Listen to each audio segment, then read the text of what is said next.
Welcome to the personal Tanya. Today's the first day of the month of Shvat, and we're up to the second part of chapter 18 as we confront the topic of today's Tanya, the paradox of the Jew. The paradox of the Jew. You see, Jews are filled with paradox. On the one hand, we're highly opinionated, we're very cerebral, yet at the same time, we're full of faith, and I'll prove it to you. You see, many Jews are completely secular, yet when push comes to shove, we find that they're willing to die for their faith, the faith that supposedly they don't practice, or maybe they don't believe in. We find that Jews might not be observant. We're the least observant group in America, yet deeply moved by anti-Semitism against our fellow co-religionists. Today's Tanya gives us the answer to why that is, because the root of the paradox is within ourselves. You see, as Jews, we have within us not only a powerful seat of intellect, which is part of our soul. Remember, our soul is made up of part wisdom and part emotion. So we have a tremendous focus, a foundation of intellect within us, but at the same time, we also have God's infinite light, which is radiating within us. Today's Tanya goes down a little bit more into the weeds to understand where specifically that lies. And it's a very meaningful understanding, a very meaningful conversation. You see, we learned already in chapter 3 that the wisdom component of the soul is made up of 3 parts. The idea, the burst of inspiration, called Chachma. Then there's Bina, which is the comprehension of that idea. And then Das, which is taking that idea from the mind and allowing it to be something that we feel in the heart. We reach Das, the third level, through meditating on the concept that we already understood. And we reach Bina, the second point. We go from the idea to understanding, to comprehension, through thinking about the idea that we just expand and flesh it out. But how do we reach the idea, the level of Chachma, the very beginning of the soul, which is the highest point of intellect? Where does that idea actually come from? Today's Tanya teaches us that that idea is actually a gift from God. It is God's infinite light that shines within us. And what motivates that gift from God, what initiates, what triggers it within us, is humility. You see, an idea comes to us typically after we ask a question, after we have a problem, and we say, what are we going to do? And when you have the question mark and you say, I don't know, it's then that humility draws down God's infinite light, God's blessing, like a lightning strike, which is so powerful that we can't even process it. It takes us a few seconds. You see, this strike from above, this idea that comes from God, is so powerful that we cannot even be disturbed during the duration of its arrival. Imagine you having a burst of inspiration, and then somebody disturbs you and wants to ask you a question. You can't say, 1 second, I'm gonna answer your question, and then come back to my idea. You'll lose it.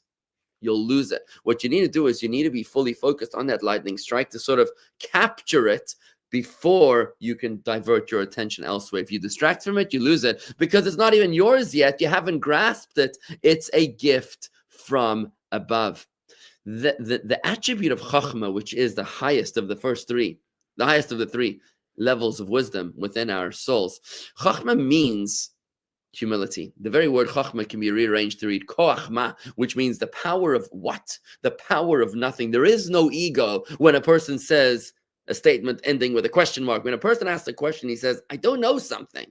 You're expressing humility, and that is the seat that draws, is the lightning rod that draws God's infinity. Because think about it this way.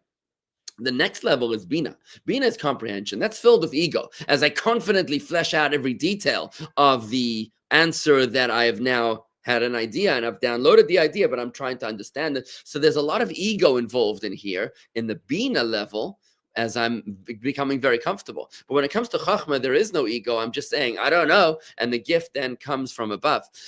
Bina, therefore, is something where ego is dominant. It's limited to its own comprehension, and therefore it's not able to contain infinity. It's only Chachma, which asks a question that says, I'm open, I don't know, that is open to receive without prior condition, and hence the Chachma level, the level of idea, is open to anything, even to God's infinite light, because there's no prior condition. There's no prejudice. There is no pre-existing condition that the light of God has to settle into. On the contrary, he's saying, I'm an open book.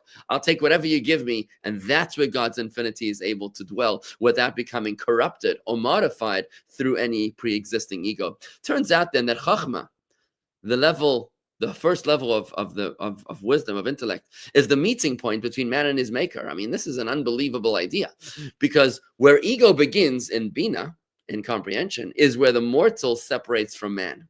I'm reminded of Michelangelo's depiction of God's creation, where he creates God. I mean, he does depict God, which is something that we Jews don't do. But there's one point I'd like to point out where he points God's finger touching Adam, but it's not quite touching Adam, because there's a little gap in between, because the maker can never quite touch.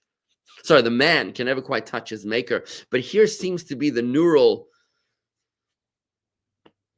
transfer point where maker connects with man, and that is the moment that ego begins. That's where mortal separates from the maker.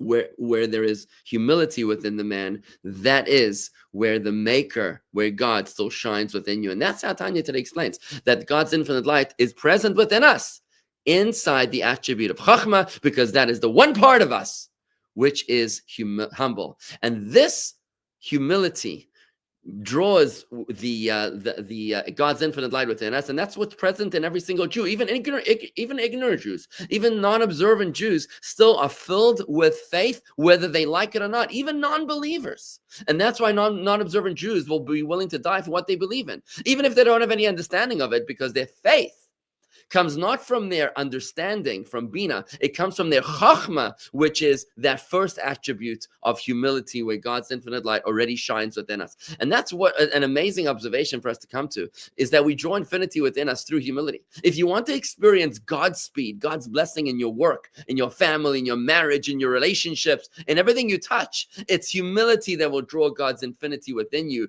because ego is defined and thus repels the undefinable power of God Almighty.